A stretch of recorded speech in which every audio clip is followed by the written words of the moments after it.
Hey everybody, what is going on? Ranger Gaming here, and today we are going to be reviewing a book.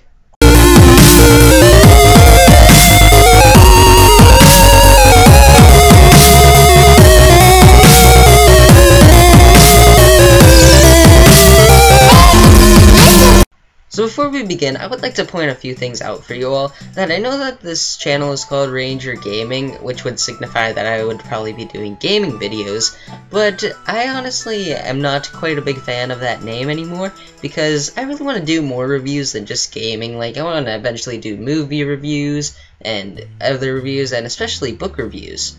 And yes, I have changed my scenery a little bit, because I am now in front of my wonderful bookshelf, just to show you all that this is a book review. I really haven't moved far. I mean, where I usually record is literally like right there, but yeah, it's quite a big change for you all.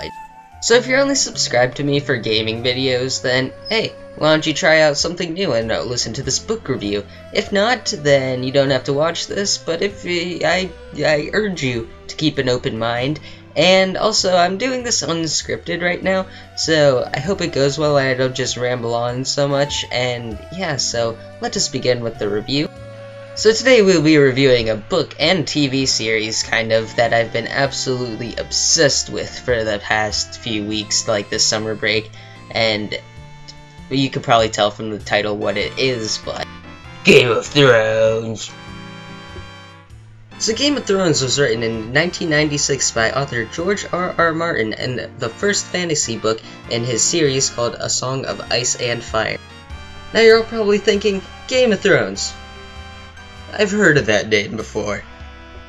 Well, that is more than likely because it has been transformed into one of the most popular HBO TV shows to date, and it is extremely popular and a very good show, so you probably have heard of it on TV once or twice.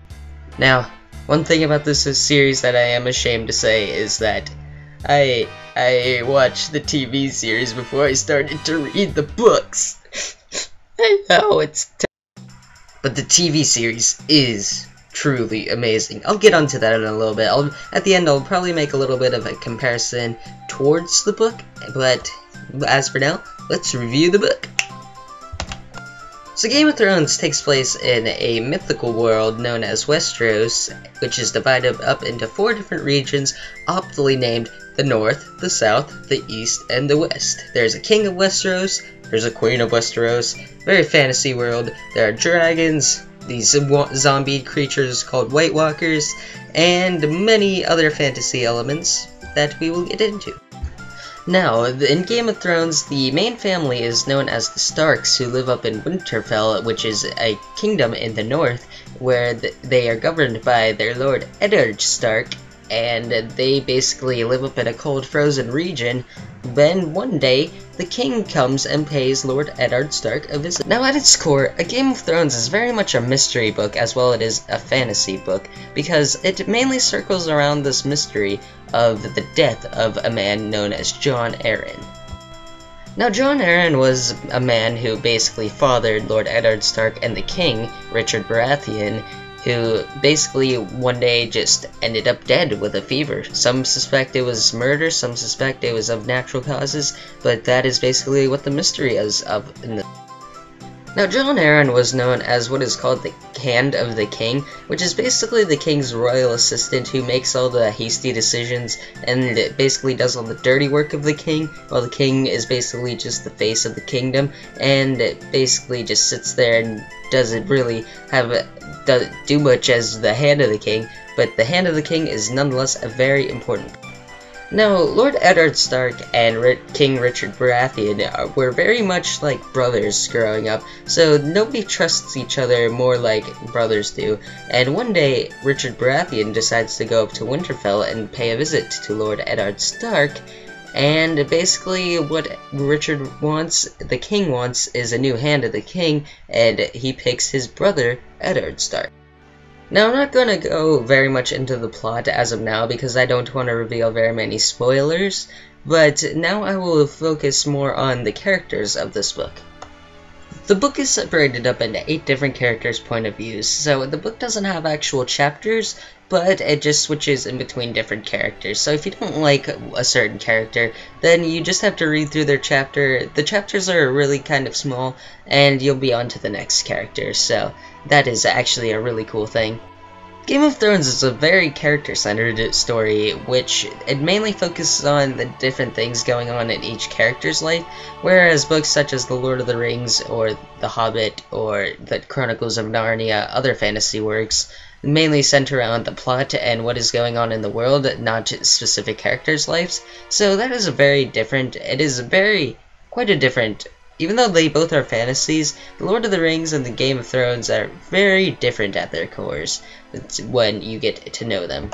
So the first character we'll go into is Lord Eddard Stark, who is basically the King of Winterfell, or the North, basically. He's the Warden of the North, that's what they call him. But he's not really a king, he's more of just a lord. But he is a very cool character. He's played by Sean Bean in the HBO TV series. I almost said Hobo TV series. Yeah, he's a very cool character, very strong leader, and he raises quite good children. We have my least favorite character, who is Lady Catelyn Stark, who is married to Lord Eddard Stark, and basically is the mother of all the Stark children, except for one of them, which we'll get into.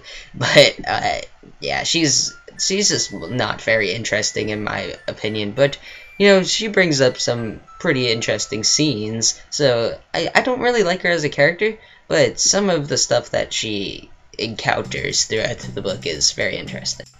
We have Bran Stark, who is the second to the youngest of the Stark children. He is 7 years old, and he wants to be like his older brothers, be skilled in swords, play, and everything, and he's very young to the world, but in a world like that you have to grow up very fast, which he does, and he has an unfortunate accident that happens to him, but I don't want to spoil any more than that, but let's just say he has some pretty cool powers, if you will. We have Arya Stark, who is a 9-year-old who is the youngest of the Stark daughters. She's honestly one of my favorite characters. She's very comparable to, oh, what's her name? The ginger girl from the Disney movie Brave, where basically she's just like very tomboy-esque, where she wants to learn how to fight with swords and bow and arrows and not wear pretty dresses and be a princess and you know, be a girly girl. She is an independent woman and she don't need no man, girl. There's Sansa Stark, who is basically the polar opposite of her sister Arya. She's the oldest of the Stark children. She is 11, I believe. Or no, she's not the oldest of the Stark children. She's the oldest of the Stark daughters. But she's 11, and she is fated, or betrothed, as you would say, to marry Prince Joffrey, who is the prince to the Kingdom of Westeros. So when his father dies, he's basically going to take up the throne. There's controversy in that, but again, I don't want to spoil anything for you. My favorite character is Jon Snow, who is basically, as he is called in the book many times, don't think I'm trying to be offensive, he's called Ned Stark's bastard, because basically he was Ned Stark's, when Ned Stark went off in some magical adventure somewhere, I don't know, but he basically knocked up a woman and got her pregnant, and he gave birth to Jon Snow, and he's a very relatable character to me personally, but that is a story for Draw My Life, but I don't want to get into that here. But anyways, so he's very skilled at swords play, and his mom, well, not real mom, but kind of like half mom, stepmom, whatever, Catelyn Stark, doesn't really accept him and kind of really shows, I don't know, she's not very fond of him, let's just say the least, considering he's kind of like a walking, talking proof that her husband cheated on her, so. Another really awesome character is Tyrion Lannister, who is basically he is, well, the brother of the Queen of Westeros, and his father doesn't really like him very much at all. I mean, he basically disowned Tyrion, but while keeping him as a son, I don't really know. But anyways, what Tyrion is he is a dwarf, Yeah, so apparently his father isn't very fond of dwarves, and basically what had happened was when Tyrion's mother was giving birth to him, she died in labor, so his sister Cersei, who's the queen of Westeros, hates him. His dad, Tywin Lannister, hates him. And the only one in his family who really kind of appreciates and shows love to him is his brother Jaime Lannister, but he has his own complications. And finally, we have a really awesome character known as Daenerys Targaryen, who is basically, she lives off in the east, and basically what happened was, before Robert Baratheon was king of Westeros, the Targaryens used to rule, and when Robert Baratheon took over, he basically slayed all the Targaryens, and, well, the last surviving one is Daenerys and her brother, who live over in the east, and, basically are plotting to take the throne back. Well, her brother is. Daenerys doesn't really want part of it, but she eventually gets brought into it. The one complaint I do have with the book, well, it's not really a complaint, but it's something that I prefer in the TV series, is the ages of the character. If you've heard of the TV series, then you probably know there are a lot of graphic scenes and a lot of just not really child-appropriate to stuff that goes on in the Game of Thrones, and some of the things in the book, at least, are a little bit young for some of the characters. Like Daenerys Targaryen, I believe she is 13 years old in the book, and she is impregnated by a man who is about 30, and yeah, so, I mean, I guess it wasn't that uncommon back in the medieval times, but as for a modern-day person, that is really kind of weird. And of course the scenes with Jon Snow and Ygritte later on in the series, and Robb Stark and his wife, I mean, they're like younger than I am, and they're just off, you know, impregnating women and being impregnated, and it's really kind of weird, but I don't know, it's something I prefer in the books, or I mean, in the TV series, my bad, because they are in their 19, 20, that general range, so it makes it a little more appropriate, but George R.R. Martin, I almost said Rich, I don't know, you sick son of a biscuit.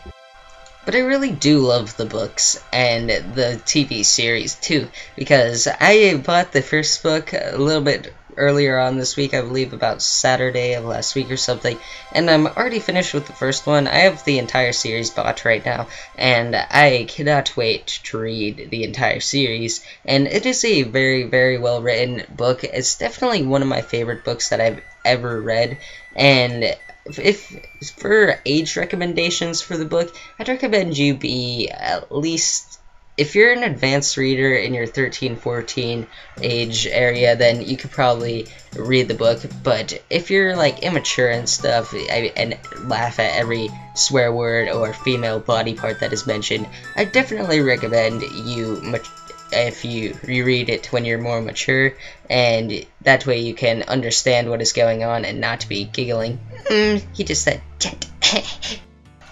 But yeah, the book isn't that difficult to read, but I would still recommend that you be a little bit more an advanced reader when you read it, because there are a lot of characters to keep track of, and the book can get a little complicated at times, but I'd still definitely recommend it for anybody about the 14 and up, but if you're mature enough or a good enough reader to understand everything that is going on.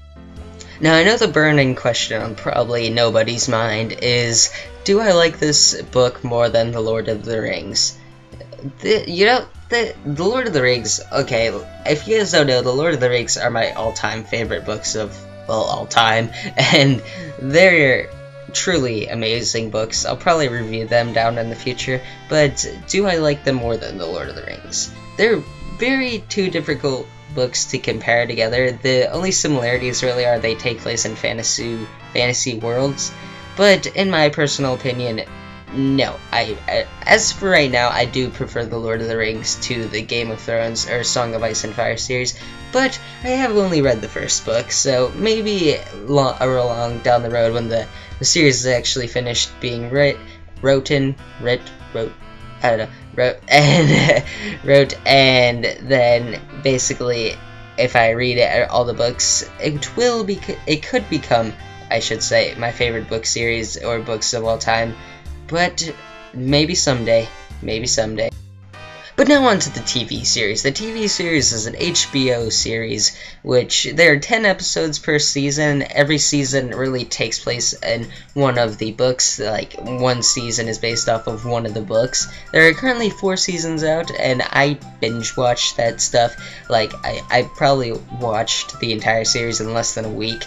That is absolutely crazy. But I really do enjoy the series. Again, I would definitely recommend you be a little bit mature when you watch the series, because there is a lot of graphic scenes, a lot of cussing, a lot of nudity, and it's really not anything for the immature eye. I don't care what South Park says. I watched the entire series and did not see very many wieners. Just saying, not very many wieners. But the TV series does stick really, really close to the books. I mean, I went back and watched most of the episodes of Season 1 just to compare to the book so I could do this review more accurately.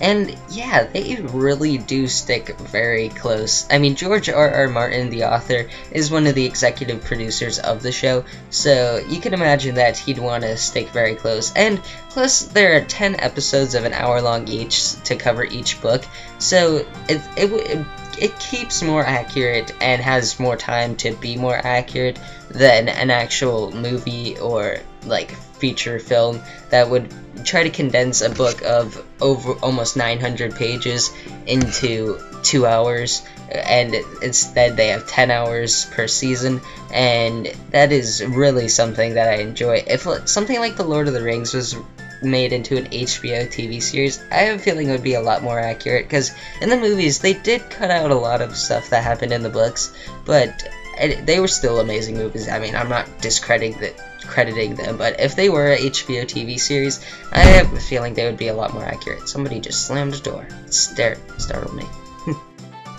But anyways, that is basically all I have to say for my review of Game of Thrones by George R.R. Martin. If you did enjoy this video, please comment down below if you want to see more book reviews, and as I read the entire series of Game of Thrones, or A Song of Ice and Fire, I should say, I will continue on reviewing each book, and if you like something different, you know, why not? I mean, I didn't want to leave you guys without a video, because I am going to actually be gone on a summer camp for the next week, and it's been a few weeks since I uploaded, so I just want to put out this quick little video. It doesn't take a lot of editing, and yeah, so anyways, that is my review for A Game of Thrones by George R.R. Martin. I will give this book a solid 9 out of 10, because this is quite a good book. It has, I'll give it a 9.5 out of 10, because this book, it truly is amazing. The only discrepancy I have with this book is some of the characters are really annoying, and George R.R. Martin has really no problem with killing off your favorite characters. So yeah, just keep that in mind if you are going to read this book, but I definitely recommend that you do. So anyways, that is my review for A Game of Thrones by George R.R. Martin. Hope you all enjoyed, and I'll see you all next time. Wiener, wiener, wiener, wiener, wiener, wiener, wiener, wiener, wiener, wiener, next to another wiener, wiener, wiener, two wieners alongside yet another wiener, party, wiener party, party soft, wieners nice and soft, non-erect,